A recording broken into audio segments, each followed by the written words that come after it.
Atos dos Apóstolos, livro dos Atos dos Apóstolos, capítulo de número 1. Deus, aleluia, santo, santo, santo, aleluia, oh, exaltado seja o Senhor. Atos dos Apóstolos, capítulo de número 1, nós iremos ler alguns versículos que estão contextualizados neste capítulo. Enquanto a referência bíblica é procurada, eu quero tornar pública a minha gratidão por nessa manhã estar juntamente convosco para juntos adorarmos o nome do Senhor. Deus abençoe a vida do pastor da igreja, abençoe o pastor Moésio. Aleluia, glória a Deus. Que Deus continue instrumentalizando a pessoa dele, juntamente com toda a sua família, com todos os cooperadores desta casa. Eu fico feliz de estar nessa manhã para adorar juntamente com vocês. Esse convite não foi meio que em cima da hora, né, pastor? Eu estava ontem até mesmo preparando, terminando de preparar a minha missão da Escola Bíblica Dominical. Pela graça de Deus, eu estou professor na congregação a qual sirvo ao Senhor. Na hora que o pastor me formou o convite, eu particularmente não costumo sair domingo pela manhã por estar professor na igreja. Eu prontamente chamei o meu pastor, falei que eu vou ser o meu pastor liberado. Chamei meu pastor, o meu pastor me deu o aval. Eu particularmente gosto muito da escola dominical. Você gosta? Amém. Eu tenho uma classe lá que eu leciono para duas classes. Eu leciono para a classe adulta, eu leciono para os homens e para as irmãs. As minhas alunas mais novas lá têm 80 anos de idade. Eu gosto de lecionar. Eu leciono para elas como se fosse um curso teológico, mas, lógico, a gente tem que cada um tem uma maneira de expressar, de nada no ensino. Eu gosto de ser muito simples no ensino, mas é uma aula teológica mesmo. Quando eu comecei a lecionar para elas alguns anos atrás, tinha irmãs lá que detestavam, falavam assim: eu não gosto de teologia, mas nós estamos teologizando aqui hoje. Nós estamos falando de teologia, libera o livro teológico. E hoje a gente tem assim, visto a mão de Deus e a atuação de Deus até mesmo da Escola Bíblica Dominical. Deus tem derramado grande renovo. Eu estava no abraço da congregação para o Senhor Novo Veracruz, congregação do Novo Veracruz. Além de estarmos ali à frente da congregação como pastor auxiliar, estamos também na coordenação regional do Departamento de Missões ali no nosso campo, na regional do Parque Jardim. Não tem sido fácil, mas eu tenho visto a atuação de Deus nos últimos 3 anos, 3 meses, melhor dizendo, nos últimos 3 meses de 2023, nós podemos ver a atuação de Deus e o propósito de Deus para a nossa regional. Nós fizemos alguns evangelismos de algumas congregações pastorais que estavam com dificuldade de conversão de pessoas, de batismos. E ali, nos últimos 3 meses do último ano, 2023, foram 3 evangelismos destacáveis e 56 almas se converteram ao Senhor. Essas 56 almas que converteram ao Senhor, uma dessas me chama muita atenção, que era uma pessoa que exercia um poder muito grande na região do Taquaril. A Rose, que trabalha também no conceito social lá, ela vai entender, ela entende perfeitamente o que eu vou dizer aqui. Essa pessoa se chama Ricardo, e essa pessoa dominava o Taquaril ali por mais de 20 anos. Essa pessoa foi alcançada pelo Evangelho e está na nossa congregação hoje. Ouvindo a palavra de Deus, a gente tem trabalhado com essa pessoa de maneira. O pastor regional tem trabalhado com ela, sem forçar nada. Uma pessoa que ficou mais de 20 anos exercendo a traficância. Depois de Deus, ele é o que mandava na região, no local lá. Não entrava ninguém, até pessoas para pedir voto, para pedir vereador, deputado para entrar lá, tinha que pedir licença para ele para entrar. E hoje ele foi alcançado. Esses dias o meu pastor até falou comigo que ele pediu, olha para você, ele pediu uma revista de Escola Bíblica Dominical, está indo para a Escola Bíblica Dominical, ele está indo para o curso de ensino, e está a gente trabalhando com ele sem forçar nada. Isso aconteceu esses dias. Ele falou para o pastor regional: pastor, eu não sei não, mas a minha filha ficou endemoniada aqui. Eu falei: em nome de Jesus, saia, o demônio saiu. A pessoa precisa das orações. Se você estiver orando, lembra dele, Ricardo. Olha por ele. Eu fico feliz de estar com vocês aqui, parte da minha família, porque a Rosa é uma amiga que eu tenho há alguns anos, juntamente com a minha esposa, ela é nossa amiga. A gente tem orado a Deus que ela vem para a Assembleia de Deus, ela vai vir em nome de Jesus. Deus tem um grande mistério para a vida dela, na nossa igreja. Eu acredito que ela vai desempenhar muito bem esse papel. E a minha esposa, estou casada há 17 anos. Eu tenho uma filha de 16 anos de idade, agora ela está na escola bíblica dominical, por isso que ela está aqui presente, Nathalie. E Maria Alice, que tem 3 anos, vai para 4 anos de idade, agora no próximo mês de abril. Capítulo 1, versículo 3. Aos quais lhes disseram, aliás, aos quais também, depois de ter padecido, se apresentou vivo. Se apresentou o quê? Vivo. Se apresentou o quê? Vivo. Com muitas infalíveis provas, sendo visto por eles por espaço de 40 dias, falando do que respeita ao reino de Deus. Versículo de número 9. E quando dizia isto, vendo eles, foi elevado às alturas, e uma nuvem o recebeu, ocultando a seus olhos, estando com os olhos fitos no céu. Enquanto ele subia, eis que junto deles se puseram 2 varões, vestidos de branco, os quais lhes disseram: varões galileus, por que estáis olhando para o céu? Esse Jesus, que dentre vós foi recebido de cima no céu, há de vir, assim como para o céu os vistes ir. Você pode se assentar. Fazendo menção também do Washington Kadosh, né, Washington? Quanto tempo quando eu te via, você até engordou, né, Washington? Você engordou e seu cabelo caiu e ficou branco. Deus te abençoe, Washington. Amados e queridos irmãos, já tem um tempo que eu tenho estudado sobre o livro dos Atos dos Apóstolos. O pastor está querendo me hidratar mesmo, a água aqui é da calor. Isso é bom, isso é bom. Aleluia. Já tenho lido o livro dos Atos dos Apóstolos. E esse livro ele contém 28 capítulos, aproximadamente 1067 versículos. E quando nós fazemos a leitura desse livro, nós vamos perceber que ele é uma continuidade daquilo que está escrito no Evangelho de Lucas. Ou por que não dizer, tanto o livro de Lucas e o livro de Atos, eles são um evangelho em conjunto. No livro de Lucas nós vamos ver o Espírito Santo atuante no ministério de Jesus. No livro dos Atos dos Apóstolos, vamos ver o Espírito Santo potencializando e conduzindo todas as ações dos discípulos. E quando você pega esse livro, que para mim é o único livro inspirado que fala sobre a igreja, nós temos outros livros que vão falar da história da igreja, como Eusébio de Cesareia, o livro dos mártires, ou os martirizados do Coliseu, ou Catatumbas de Roma, que são livros que são históricos. Mas, dentre estes livros, o único que é inspirado pelo próprio Deus é o livro dos Atos dos Apóstolos. E aqui, esses 28 capítulos históricos, inspirados por Deus, narrado por Lucas, ele contém 30 anos da história da igreja. Uma igreja que se inicia em Jerusalém. Haja visto que nós estamos estudando sobre a igreja na escola bíblica dominical, a gente sabe muito bem que a igreja não é um plano urgente de Deus, emergente de Deus. A igreja não é um ato de plano B de Deus. A igreja é criada na eternidade, fundada por Jesus, e ela é literalmente inaugurada em Pentecostes através da pessoa do Espírito Santo. E quando nós analisamos a Bíblia, nós vamos perceber que esse livro, que também poderia ser chamado de Atos do Espírito, ou o Evangelho do Espírito, ou o Evangelho do Cristo ressurreto, ele é extraordinário, principalmente nos seus primeiros versículos. Lucas ele descreve no versículo 3 que Jesus, após ressuscitar dentre os mortos, ele está vivo, ele vai ficar com seus discípulos durante 40 dias.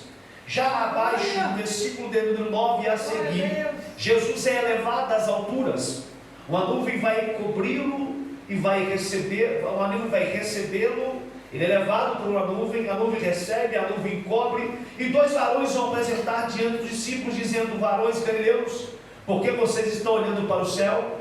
Esse Jesus, se foi recebido em cima no céu, ele há de vir. Logicamente que essa é uma profecia de cunho escatológico e cumprir-se-á após a vida de Cristo com a igreja em glória, para instituir o reino milenar. No entanto, essa profecia está descrita, está ligada ao arrebatamento da igreja. Quando nós falamos aqui no versículo 3, aqui é uma palavra ligada ao Calvário. Nós estamos aqui nessa manhã, nessa ordenança chamada ceia do Senhor, que é algo extraordinário para a igreja. A ceia, como eu estava até mandando print com uma foto do pastor, estudando sobre a ceia do Senhor. A ceia, ela é muito ligada a presente, passado e principalmente a futuro. E quando nós analisamos a Bíblia, nós vamos perceber cabalmente que Jesus, após ressuscitar dos mortos, o Evangelho é muito paradoxal, porque nós adoramos um Cristo que morre na cruz, mas um Cristo que também ressurge após morrer e vencer a morte no terceiro dia. Amados e queridos irmãos, não tem como eu tecer tudo devido à exiguidade do tempo, não tomarei muito tempo, mas aqui, se nós fôssemos fomentar essa pregação, eu queria destacar dois temas aqui centrais: Calvário e arrebatamento. Nós podemos falar também de Calvário, Pentecostes e arrebatamento, mas eu quero só falar de Calvário e arrebatamento. O versículo 3 está completamente ligado ao Calvário. Se você ler as Escrituras, acredito que você lê a Bíblia, principalmente o Novo Testamento, nos seus 27 livros, você vai perceber que existe um compêndio doutrinário, uma síntese teológica, de Mateus a Apocalipse.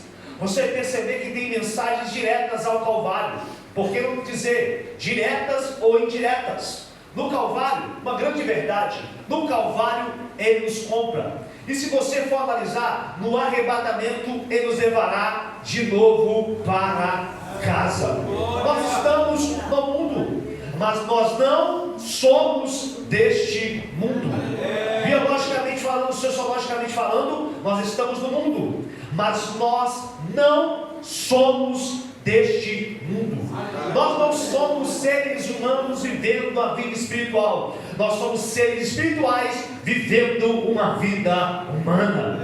Irmãos, quando nós analisamos a Bíblia, e principalmente nos dias atuais, há uma necessidade urgente, por que não dizer emergente, de pregar sobre a pessoa de Cristo.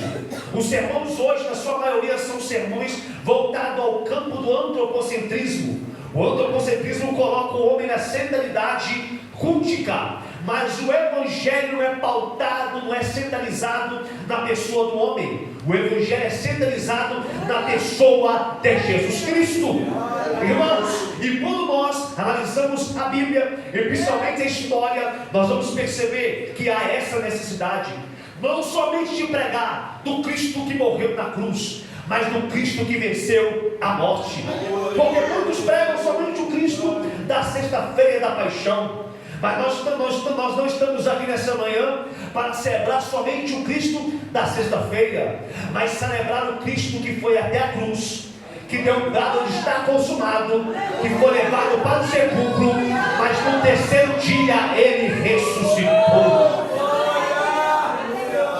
Isaías capítulo 53 e versículo 3, versículo 6, melhor dizendo, está escrito: e todos nós andávamos desgarrados como ovelhas, cada um se desviava pelo seu caminho, o Senhor fez cair sobre ele a iniquidade de todos nós. Quando eu falo aqui na Bíblia, de maneira direta ou indireta, principalmente no Novo Testamento, tem mensagens diretas ao Calvário. Se você estudar a Bíblia, você vai perceber isso. Mensagens que estão diretas ao Calvário: perdão de pecados, reconciliação, justificação, morte, ressurreição, dentre outros temas. Mensagens que estão relacionadas ao arrebatamento da igreja que lemos aqui. Se você ler, desde arrebatamento, desde ressurreição dos mortos, arrebatamento dos vivos, novo céu e nova terra. Isaías diz que Ele morreu pelos nossos pecados, Ele foi moído pelas nossas transgressões.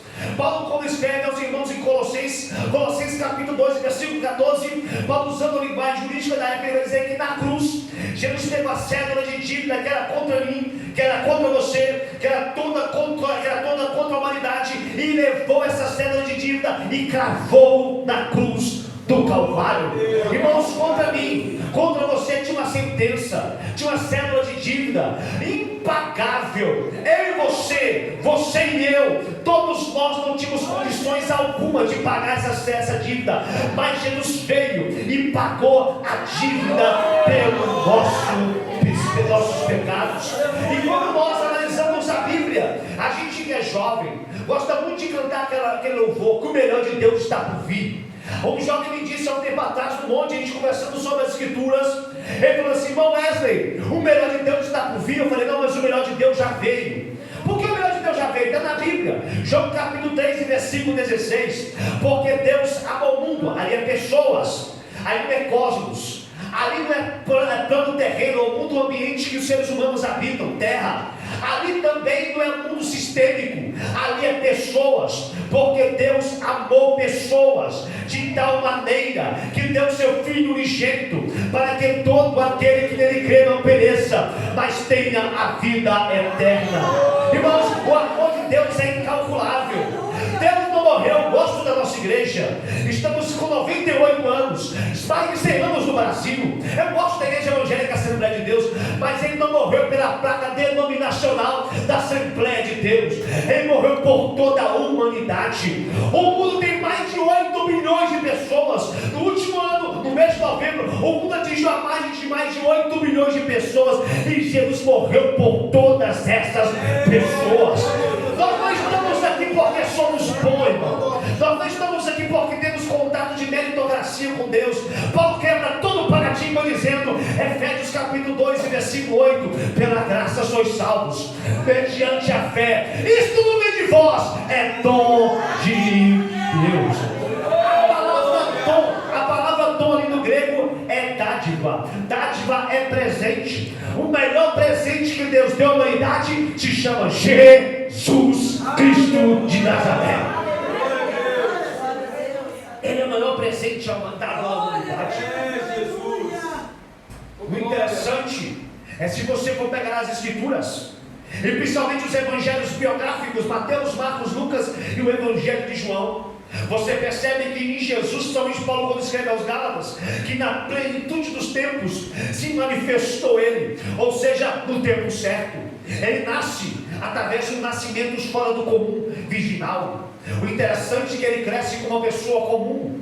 Com 12 anos de idade vai até o templo, e de maneira espetacular os religiosos ficam perplexos diante de tanta sabedoria, porque o texto diz que ele crescia em graça diante de Deus e também diante dos homens. Vou falar de novo. Tem pessoas que só querem crescer diante dos homens, mas não crescem diante de Deus.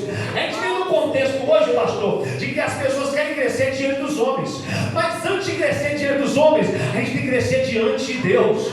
Ele cresce diante de Deus e também cresce diante dos homens. O texto diz que ele aparece com 12 anos, mas depois dos 12 anos ele some da história. O texto diz que ele vai crescendo, e com 30 anos de idade ele inicia seu ministério. Um ministério curto, de 3 anos e meio aproximadamente. Sabe o que eu aprendo aqui? Ele se prepara durante 30 anos para ter um ministério de 3 anos. Tem pessoas que querem preparar durante 1 ano para ter um ministério de 30. Jesus não, se preparou durante 30 anos para ter um ministério de 3 anos e meio. Interessante que ele veio pregando o evangelho. João Batista já estava preso. Antes disso ele é batizado por João Batista, e João vai dizer assim: eu não sou digno nem de desatar as suas sandálias. Aí Jesus falou: não, tem que cumprir as escrituras. O texto diz que ele desceu as águas batismais. O texto diz que aí veio a voz do alto, o Espírito Santo desce como pomba, e a voz lá atrás dizendo assim: este é o meu filho amado, em quem eu tenho prazer. E o interessante é que Jesus, ele vai percorrer toda a Galileia, ele vai anunciar o evangelho, ele cura enfermos, ele ressuscita mortos, ele limpa leprosos, e ele anuncia a palavra como ninguém pregou como Jesus, irmão. O texto diz que as crianças gostavam de Jesus.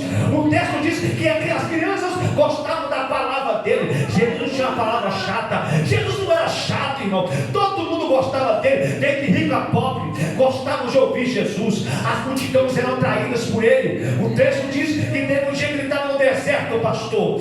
João Batista havia morrido. Ele recebeu notícia que João havia morrido. Os discípulos estavam voltando da comitiva missionária e eles não tinham tempo para descansar. Descansado e também angustiado pela morte do seu primo João, eles vão para um lugar deserto. A multidão chegou antes deles, Washington.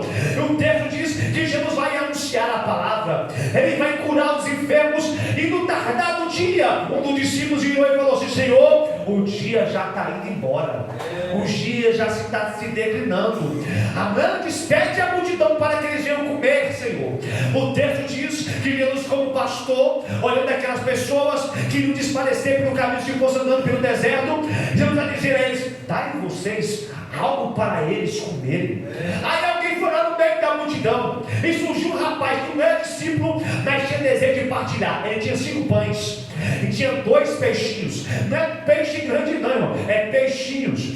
Jesus pega aqueles 5 pães. Interessante que alguém chegou assim: aqui tem um menino que tem 5 pães e 2 peixinhos. E André vai dizer assim: o que é isso para todo mundo? Não tem como. Jesus vai sentar 50, 100 na relva e vai erguer os pães para cima e vai erguer também os peixes. E alimentou 5.000 homens, fora mulheres e crianças. O interessante é que ele não se empolgava com isso. Ele despede os discípulos, a multidão quer fazê-lo de rei, ele sobe para o monte para orar, e na terceira hora, na 4ª vigília da noite, ele vem andando sobre as águas. Ele não se empolgava com isso. Sabe o que eu aprendo, irmãos? Se Jesus, depois de pegar a palavra, se Jesus, depois de curar enfermos, se Jesus, depois de pegar 5 pães e 2 peixes e alimentar 5.000 homens, fora mulheres e crianças, segundo alguns estudiosos, tinha mais de 20.000 pessoas ali, ele subiu para o monte para orar, quem dirá nós? Tem gente que prega a mensagem, já não ora mais. Tem gente que já entrega a revelação, já não ora mais. Mas Jesus não. Depois de grandes feitos e milagres, ele sobe para orar. Aqui é a moleque de pensamento para nós. Se Jesus orava, quem dirá nós? Nós precisamos de ter uma vida de oração. A oração é muito mais de que uma ferramenta de petição. A oração é um mecanismo de termos comunhão com o Pai. Ou seja, eu falo com Ele, Ele fala comigo. Eu falo com Ele, Ele fala comigo. Deus vai nos despertar para a oração aqui nesta manhã. O interessante é que Ele percorre anunciando o Evangelho. Jesus, Ele prega o Evangelho como ninguém. João capítulo 7 está escrito que tentaram prender Jesus. Os religiosos mandaram a guarda para prender Jesus. Vão lá atrás dele, prendam ele. Os guardas foram prender Jesus. Jesus estava pregando, e quando os guardas chegaram, observaram a sua pregação, Jesus não foi preso por eles. Eles voltaram para os religiosos. Os religiosos perguntaram: cadê o homem? Onde que está o homem? Porque se disseram: ninguém prega como ele, ninguém fala como ele, ninguém é igual a ele, não tem como prender ele. O texto diz claramente que ele é anunciado, ele é adiantando que ele é traído por Judas Iscariotes para se cumprir as escrituras. O texto diz que no Getsemane ele é preso, é levado para a casa de sumo sacerdote Anás e Caifás, durante toda a madrugada interrogado. Ele sofre terrivelmente na casa, porque testemunhas falsas se levantam contra ele. Ele é esbofeteado, cuspido, humilhado, ultrajado. Pela manhã é levado para Pilatos, de Pilatos é levado a Herodes, de Pilatos, retornando a multidão já havia sido incitada pelos religiosos, ele é levado e sentenciado à morte. Mas antes disso, passou pelo pretório romano, sofreu terrivelmente no pretório romano.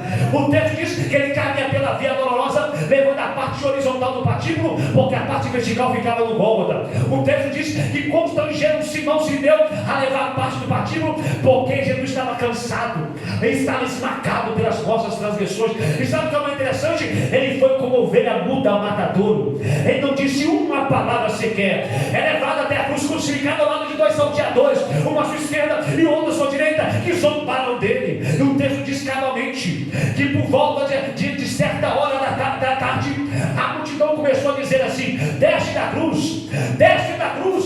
E ele vai dizer assim: Eli lama sabachthani, Deus meu, por que me desamparaste? Os religiosos dizem assim: ele clama por Elias. Vamos ver se Elias vai me socorrê-lo.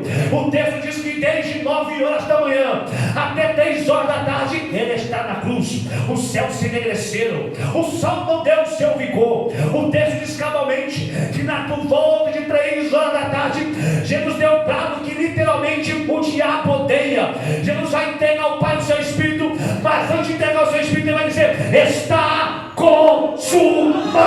Aleluia.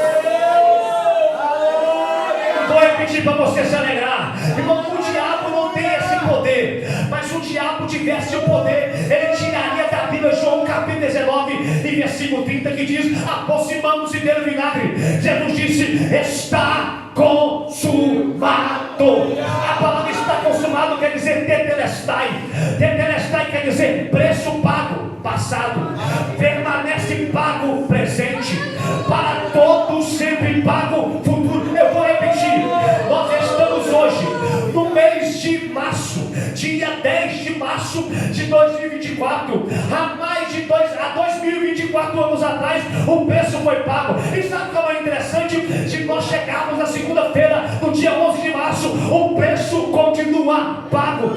Sabe por que o diabo não tem poder de acusar a igreja? Sabe por que a igreja não passará pelo juízo final de todo branco de Apocalipse capítulo 20 versículo 11 a seguir? É porque a igreja está justificada na pessoa. Aleluia! O sangue de Jesus purifica a igreja de todo pecado. Amado e querida que me ouve aqui nessa noite, não tem acusação contra a igreja, não tem acusação contra a noiva. Por que o mestre? Porque o sangue dele purifica a noiva. Eu sinto Deus aqui nessa manhã.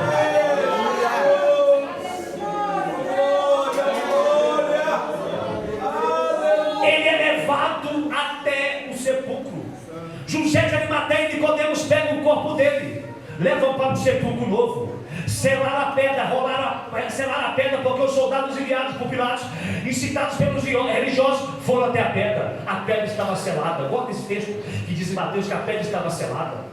As mulheres ficavam observando de longe, Maria Madalena, Salomé, Joana e outra Maria. O texto diz que no domingo bem cedo pela manhã, Maria Madalena, Joana e Salomé foram até o sepulcro. Marcos capítulo 16 versículo 3 diziam umas às outras: quem é que vai remover a pedra?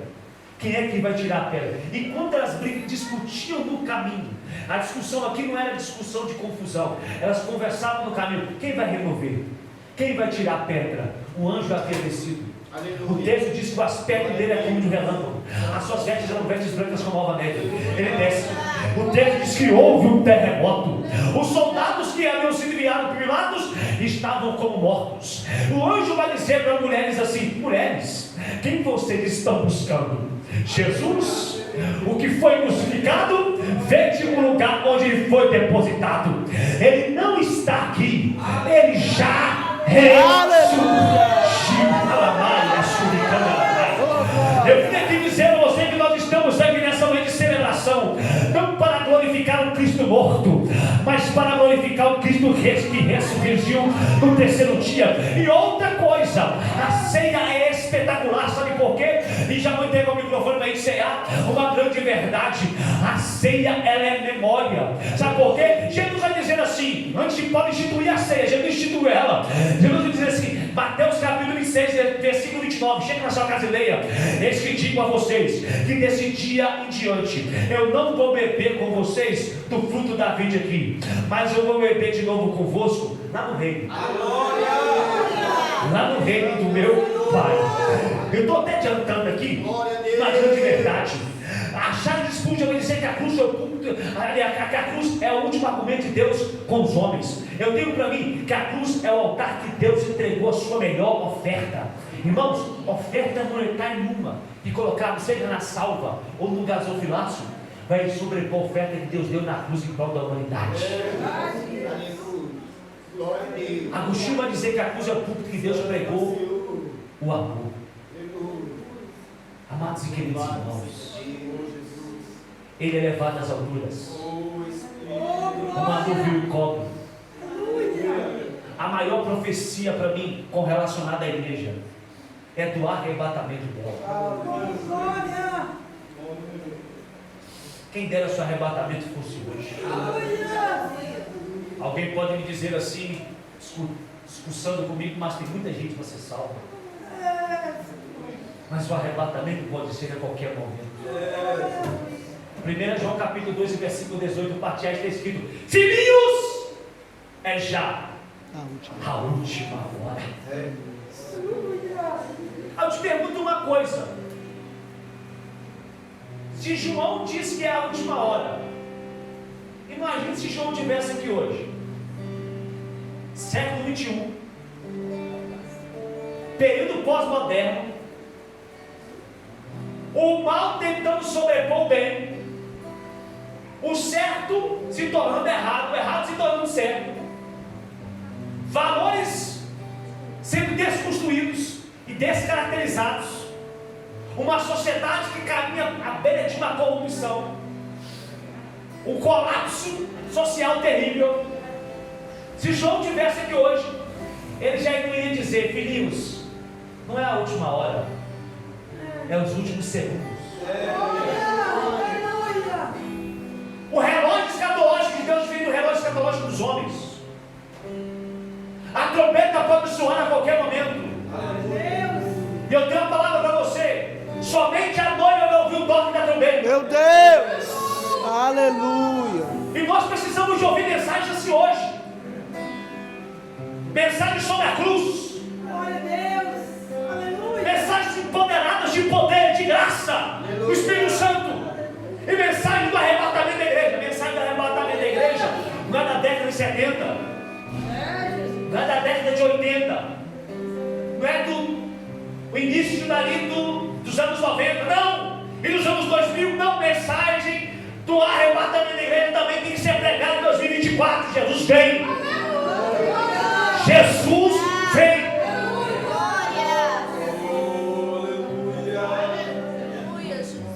É pregado um evangelho que desconstrói completamente o evangelho das escrituras hoje. Respeitosamente, vocês me entenderam o que eu vou dizer a vocês aqui. É pregado um evangelho hoje que parece que Jesus coloca a gravata borboleta. Não estou aqui desconsiderando a profissão, que é uma profissão extraordinária. Parece que ele coloca a gravata borboleta como um garçom, e a igreja tem que ser servida por ele. E lá no final, a gente dá uma gorjeta de glória a Deus, aleluia. Lá no final, ele tem que servir a igreja. Não, irmão, a igreja foi chamada para servir ele, não ele servir a igreja. Eu não estou dizendo que ele não pode te abençoar, né, pastor Valésio? Que ele não pode abrir porta, que ele não pode criar caminhos, que ele não pode dar uma casa boa, ter um carro bom. Isso é bom, trabalhe, conquiste, estude, curse faculdade. Mas o texto do evangelho não tem nada disso. O evangelho quer salvar a tua alma.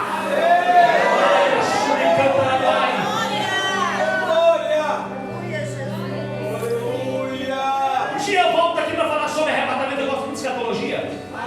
1 Tessalonicenses capítulo 4, versículo 16, está escrito a seguir: pois o mesmo Senhor descerá do céu com alarido, com voz de arcanjo, ao som da trombeta de Deus, e os que morreram em Cristo ressuscitarão primeiro. O arrebatamento, nós somos assembleanos. Respeito, eu estudo escatologia. Eu respeito quem é mid-tribulacionista. Eu respeito quem é pós-tribulacionista. É um pensamento teológico, ambos. Aliás, tem um pensamento teológico pré, médio e pós. Mas nós somos doutrinariamente pré-tribulacionistas. O que é isso? Nós acreditamos que antes da tribulação iniciar aqui na terra, Jesus arrebatará a sua igreja. Aí continua. Primeiro, o arrebatamento nosso após uma visão teológica é único e tem duas fases. Primeiro, ele virá em secreto e arrebatará a sua igreja. Não é que ele virá em secreto, somente a igreja vai ouvir. Somente a igreja vai ouvir o toque da trombeta. Os mortos ressuscitarão primeiro. Alguém pode perguntar: e eu que estou vivo? Capítulo 4, versículo 17 de 1 Tessalonicenses está escrito: depois nós, os que ficarmos vivos, seremos arrebatados juntamente com ele nos ares. E contaremos com o Senhor, estaremos com o Senhor para todo o sempre. Com a permissão do pastor, coloque o Senhor. Espírito Santo, aleluia, glória. Feche seus olhos, por gentileza. Wesley, depois do arrebatamento da igreja, o que vai acontecer? Tribunal de Cristo. O tribunal de Cristo não é condenatório. O tribunal de Cristo é para galardoar a igreja. Vou repetir para você: não é Deus. Aleluia. Vale a pena ser crente. Aleluia. Glória a Deus. Glória a Deus. Vale a pena carregar a Bíblia. Senhor. Não não carregar só na mão, nas mãos, vai carregar também no coração. Vale a pena acordar cedo para vir cear. Talvez você acordou cansado hoje, febril, com dores no corpo, desanimada. Deus está dizendo, eu vou renovar hoje você. Aleluia! Volte a falar em línguas como antes. Meu Deus! Volta a profetizar como antes. Aleluia! Sinta meu renovo aí agora. Oh, glória! Aleluia,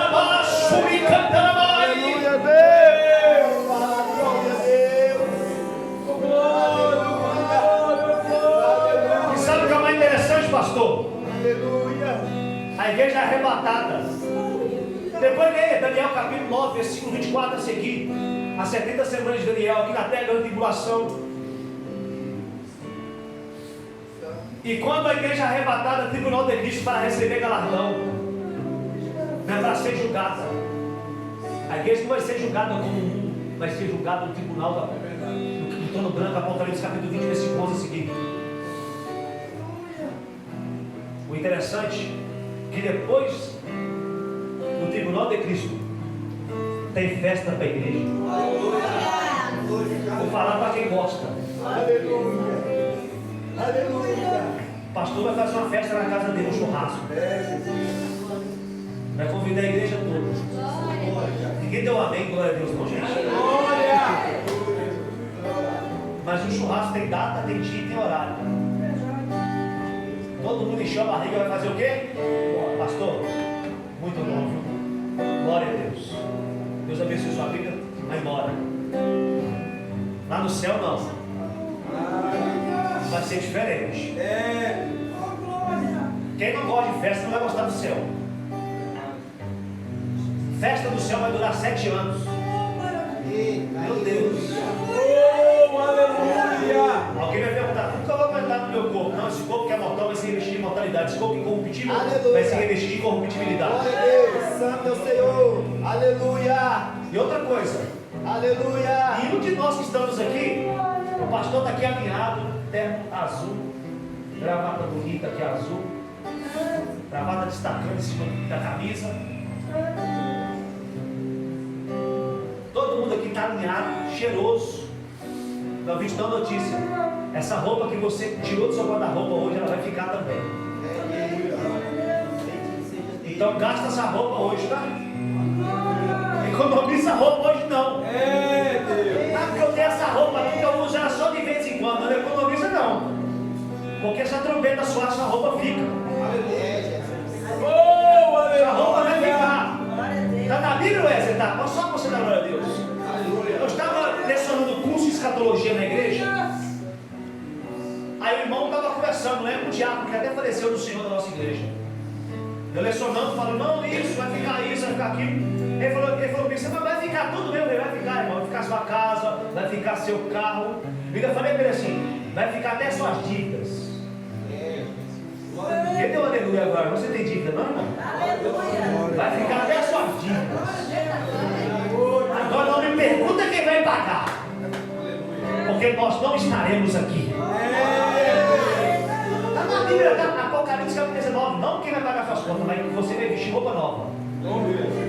Apocalipse capítulo 19, versículo 7, regozijemos-nos, alegremos-nos e damos glória, pois são chegadas todas do Cordeiro. Olha que interessante, pastor. E a noiva já se aprontou. Aí está escrito, e foi-lhe dado que se vestisse de linho fino, resplandecente. O linho fino está lá, são os atos de justiça dos santos. Eu vou ler algo aqui para você, glória a Deus, já é hora de que senão a gente empolga, vai até amanhã. Apocalipse capítulo 19, versículo 8. Versículo 8. Olha que coisa linda. Olha João terminando dizendo. João termina dizendo assim: foi-lhe dado que se vestir de linho fino resplandecente, que são os atos de justiça dos santos. Versículo 9. Olha o que vai dizer assim, ó. E disse, escreve. Olha Jesus falando com ele, escreve. Bem-aventurados são aqueles que são chamados a ser das bodas do Cordeiro. E disse-me, Estas são as palavras verdadeiras de Deus. Mas, irmão, o céu não está completo. Está faltando alguém lá. Está faltando a igreja. Alguns estudiosos dizem que a igreja está nas bodas do Cordeiro com ele. Alguém pode perguntar assim: é festa, vai ter mesa, qual é o tamanho da mesa? A minha filha me perguntou um dia, nada. Eu falei: a mesa da nossa casa que é pequena, nada. Cabe só eu, você, sua mãe, é a nossa irmã, a sua irmã, a Maria Alice. Mas a mesa lá em cima é diferente. A mesa lá é do tamanho da eternidade. Ela não tem princípio, não tem meio, não tem fim. Alguém pergunta assim: mas quem vai servir a mesa? Não sei. Não sei. Mas sabe o que é interessante? Na mesa dele tem lugar para todo mundo. Aleluia. E outra coisa, alguns dizem que vai chegar o momento das bodas do Cordeiro, que ele vai parar as bodas do Cordeiro e vai chamar a igreja para quê? Sabe para quê? Vem cear, o mestre chama, vem cear. Vai chegar o momento que a igreja vai cear com ele. Está na Bíblia, tá? Ele vai cear com a igreja, sabe por quê? Porque lá na eternidade ele vai demonstrar para a igreja o amor que foi demonstrado lá na cruz do Calvário por ela. Fecha teus olhos e vai adorando a Deus. Deus está me dizendo aqui que está renovando pessoas aqui hoje, pastor. Eu não vim aqui brincar de ser pregador. Deus está me dizendo que está tocando em vidas aqui hoje. Se prepare que você vai voltar para sua casa diferente hoje, irmão. Você voltará para sua casa diferente hoje, irmão. Eu não vou forçar nada. A presença do Espírito já está aqui nessa manhã. Eu estou bem gripado, mas eu sinto Deus aqui nesta casa. Vai recebendo o que Deus tem para a tua vida aí agora. Vai recebendo o que Deus tem para a tua vida aí agora. Vem Espírito Santo, vai tocando nele. Vem Espírito Santo, vai tocando